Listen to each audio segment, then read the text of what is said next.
Во собранието нема кој да праша за актуелните состојби во државата, за политичката, безбедносната, па и за економската криза. Роза Топузова-Каревска, една од трите независни пратенички кои се декларираат проопозицијски, потсети дека таа веќе поставила вакво прашање минатиот месец, а ситуацијата се уште е статус-кво.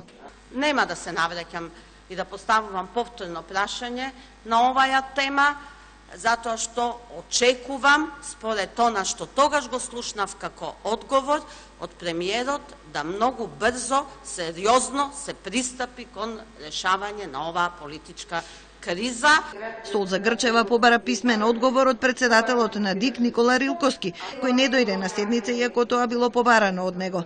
Зошто не покренал теренска проверка на избирачкиот список во општина Центар и со тоа дозволил на него да фигурираат фантомски гласачи. Можат ли во оваа ситуација граѓаните пред се опозицијата да има доверба во ДИК и во него лично? И третото е да размисли за оставка.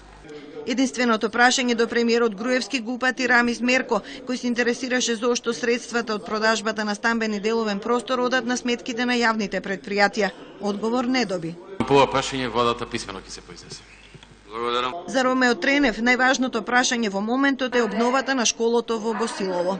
Дали во текот на 2015 година е планирано реновирање на основното училиште Свети Кирил и Методиј во Иловица, односно замена на столаријата и изградба на систем за парно грејење во зградата за училиштето и ново изградената спортска сала која што ја пуштавме минатата година.